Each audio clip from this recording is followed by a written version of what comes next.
2 भाग 3 धन 5 खाली स्थान 2 भाग 3 धन 2 भाग 5। अब देखिए यहाँ पर कोष्टकों के अंदर में जो संख्याएं हैं उनको पहले हल करेंगे।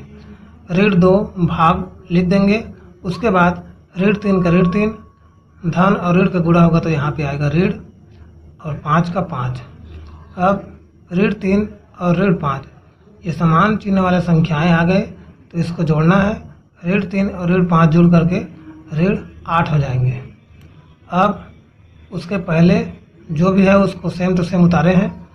अब 2 में भाग करना है 8 से, तो यहाँ पे डबल ऋण चिन्ह आ गया, ऋण और डबल चिन्ह ऋण चिन्ह आ गया तो डबल ऋण चिन्ह आता है तो धन में उत्तर आता है, तो उत्तर जो आएगा वो धन में आएगा। तो देख लीजिए दोनों तरफ ऋण को हटा दिए।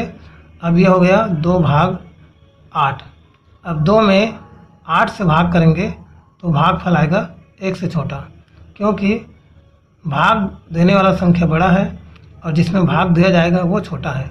तो 8 का पहाड़ा हम नहीं पढ़ सकते तो 0 का पहाड़ा पढ़ना पड़ेगा। तो 0 बार पढ़ेंगे तो भागफल आएगा 1 से छोटा। ठीक, अब देखिए इसमें 2 बार कोष्टक के अंदर में संख्याएं हैं।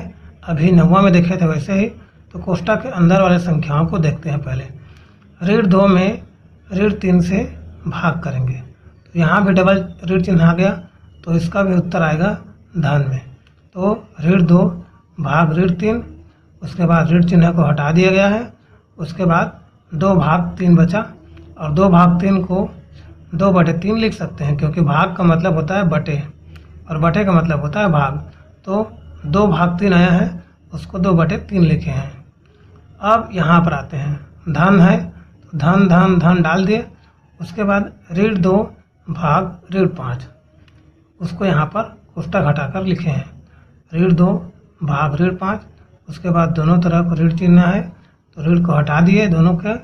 उसके बाद 2 भाग 5 बचा है और 2 भाग 5 को जैसे 2 भाग 3 को 2/3 लिखे हैं वैसे ही 2 भाग 5 को 2/5 लिखे हैं। अब यहाँ पर आ गया 2/3 धन 2/5। अब इसको जोड़ना है हमें, तो देखिए इसका हर 3 और 5 अलग अलग है, तो ये तिर्यक गुणा के माध्यम से जुड़ेगा। तो नीचे का गुणा होगा, उसके बाद ऐसा तिर्यक गुणा होगा 2 गुणा 5, उसके बाद ऐसा तिर्यक गुणा होगा 3 गुणा 2।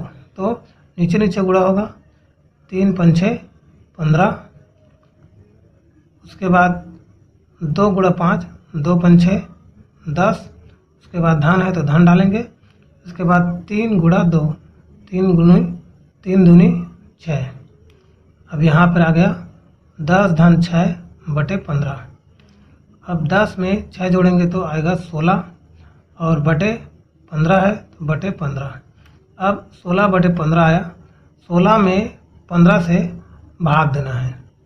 तो 16 में 15 से भाग देंगे तो 15 एकम 15, एक बार भाग जा सकता है। उसके बाद शेष फल बचेगा, 1 बचेगा। तो शेष फल को और पूरा हल करेंगे तो दशमलव में आएगा। कुल मिलाकर के 1 से बड़ा संख्या आएगा। तो यहाँ पर देख लीजिए भागफल 1 से बड़ा आएगा करके लिखा है, और पहले में क्या आया है, भागफल 1 से छोटा आएगा, और बाद में क्या आ रहा है, भागफल 1 से बड़ा आ रहा है। तो पहले छोटा आएगा और बाद में बड़ा आएगा, पहले छोटा संख्या रहेगा और बाद में बड़ा संख्या रहेगा। तो इस प्रकार का होता है, तो बढ़ते क्रम का चिन्ह लगता है इस प्रकार से, पहले छोटा संख्या रहे और बाद में बड़ा संख्या रहे, तो इस प्रकार का बढ़ते क्रम का चिन्ह लगता है।